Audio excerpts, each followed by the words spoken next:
Hi everyone, including the blurry fly walking across the back window. Welcome to Viewers Drive and Fail 45. And this first clip is absolutely shocking. The Mercedes signals.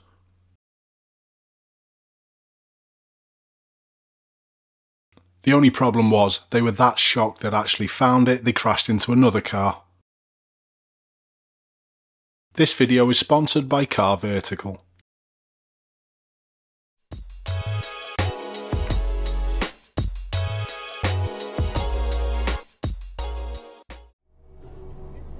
How often do we see situations like this? One driver makes a mistake and goes through the red light, and then everyone else is that impatient to go, they all copy. Where is he going?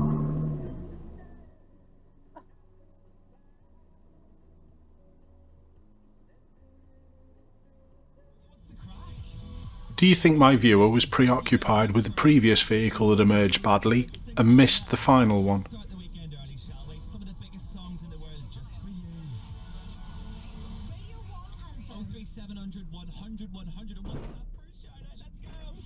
There was also not very much speed adjustment from my viewer. Even though you've got priority, you need to do a little bit more to stop situations like this happening. I think impatience is the root of all evil on our roads, and no one's ever going to convince me otherwise.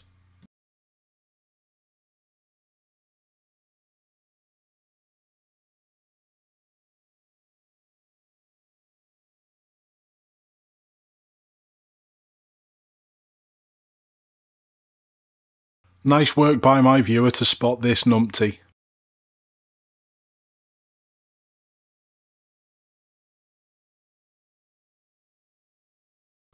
I know the badge in the left corner of the windscreen. They're a driving instructor, so they should be able to suss out situations like this.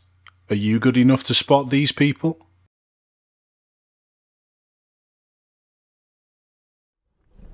Many people don't look properly before reversing.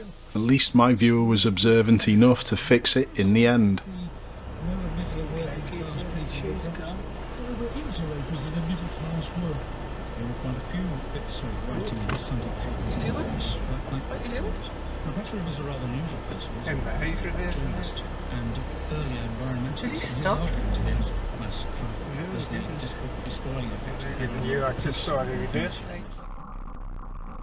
Give cyclists more space.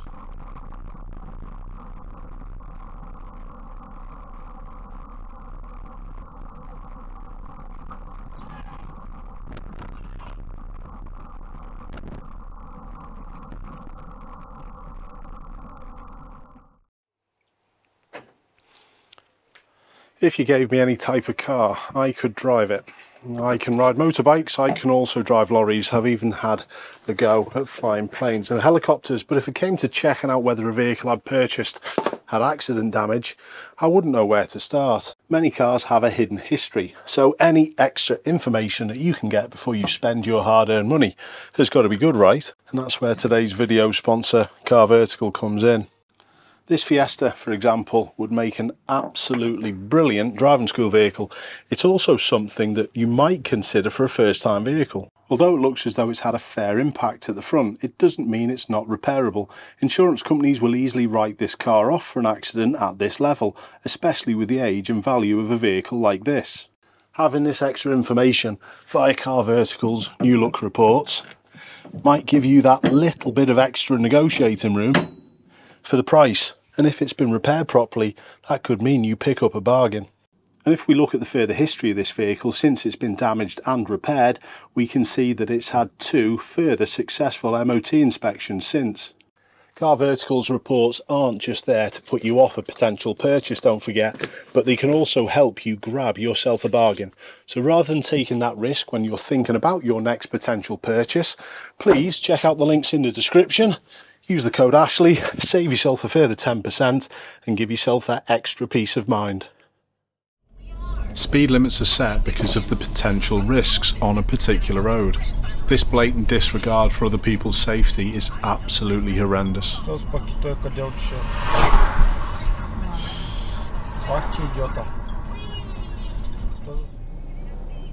This clip's from Manila, and the vehicle that pulls out is a learner driver.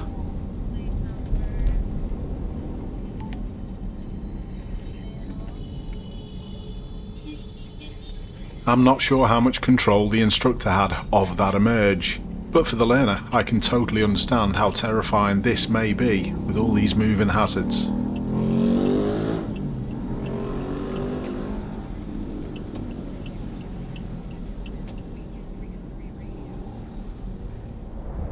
In this clip we're going to be watching this Volvo that's in lane 2.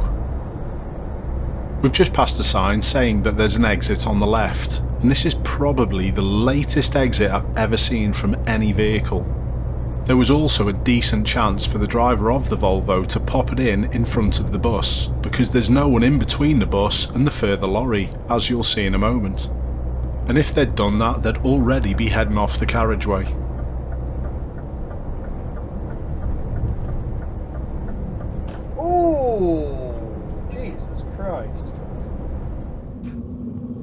As my viewer overtakes, watch the vehicle behind that takes it a few stages further.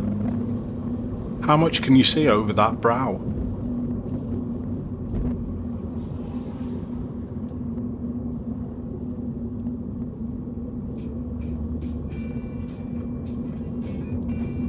And here's my same viewer who captured an even scarier one.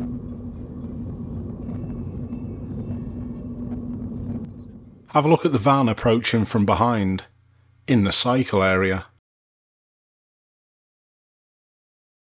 Even now, when they have room to move back onto the road, they continue, and that's even with the pedestrian walking the dog on the left. I know I'm always going on about sharing the roads, but honestly, this isn't what I mean. People taking priority, people not knowing they've got to give priority. This is an absolute mess now.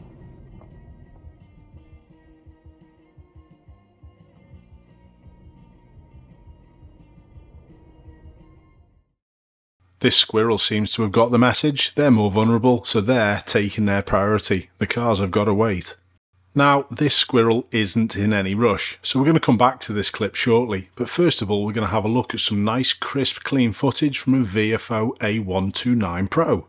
These are the dash cams that I recommend. All the links can be found in the description. Now, watch this mini roundabout. The driver of the Ford and the Corsa both seemed really intent on beating each other rather than doing the roundabout safely. And although my viewers got a great choice in dashcam, they could do with being a little better by driving round the roundabout, not across it. Let's see how the squirrel's getting on. I'm not stretching this out either, this clip's been playing in the background. Back to the VFO footage. So if you're in the market for a new dashcam, check out the links in the description, use the code AshleyNeil and save yourself a further 5%. It didn't really get that Ford Focus driver very far, did it? Although this squirrel clip has been an absolute cracker, I'm not sure this dashcam footage would be too clear if you had to read a number plate. A solid white line down the middle of the carriageway means no crossing, and that means no overtaking also, obviously. And this sign on the left says that there's a junction coming up. And the motorcyclist who overtakes is really close to taking out the cyclist who takes this right turn.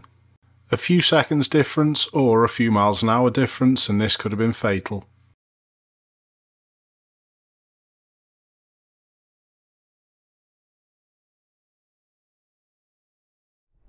It's hard to understand sometimes how people are missed.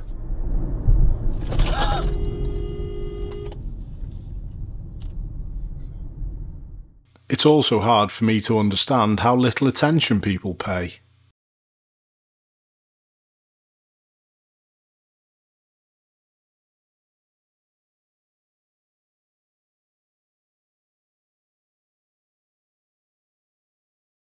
Imagine what the driver of the Land Rover thought when he saw the FedEx van that close. And in this final clip, I'd just like to leave a little reminder. There may very well be many people who drive worse than you do, and those overtakes were particularly dangerous, but my viewers shouldn't have been going past these cyclists at the time that they did. Because they were travelling above 10 miles an hour, my viewer should have waited until the lines went broken. Keep safe everyone, thanks for sending in your clips, and I'll see you soon.